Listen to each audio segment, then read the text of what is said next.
Hi everyone and welcome. In today's video, we'll be exploring structured references in Excel. Normally, when we create formulas, we use cell references like a 1 or B2. But Excel offers a more powerful and flexible way to work with data, structured references. By using structured references in tables, you can make your formulas easier to read and maintain. Plus, they automatically adjust when you add or remove data, so you don't have to worry about updating your formulas every time your table changes. Let's dive in and see how it works. Next, let's clear the formulas in the total cost column that we created using cell references, so we can demonstrate how to use structured references. First, select the data range. Then, go to the Home tab, click on Format as Table, and choose a table style you prefer. This action will convert your data into an Excel table. By default, Excel assigns a name to the table, like Table 1, Table 2, and so on. However, you can easily rename the table to something more meaningful.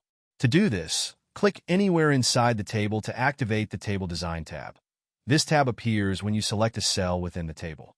In the Properties group, you'll see an option to rename the table. For this example, we've renamed the table to My Table. Now that the data is formatted as a table, let's enter the total cost formula using structured references, rather than traditional cell references, as shown on the screen. Let's break down this formula.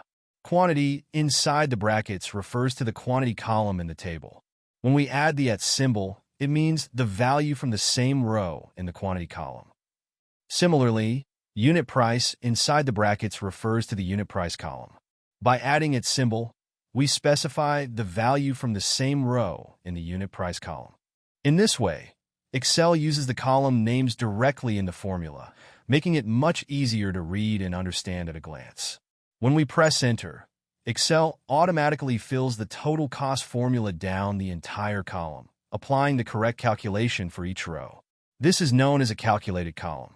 In a calculated column, the formula is applied to every row in the table, and it updates automatically if you add new rows or data to the table. Notice that the formulas we've used so far don't include the table name. When you're working within the table, you don't need to include the table name in your formula. This is called an unqualified structured reference. However, if you're referencing data outside the table, or if you're referring to a different table, you'll need to include the table name as part of the reference. For example, the same formula would look like this if used from a different table or outside the original table. This is called a fully qualified structured reference, and it ensures that Excel knows exactly which table and column you're referring to, especially when working with multiple tables in the same workbook. However, there's a slight issue with the formula we wrote. We're using its symbols, which refers to the current row. When we're outside the table, we can delete the @ symbol if we're writing the formula for a different row. Now, this formula refers to the entire quantity and unit price columns in My Table, not just a specific row. If you intend to reference a specific row, you would need to use a function like index to pull a value from that specific row.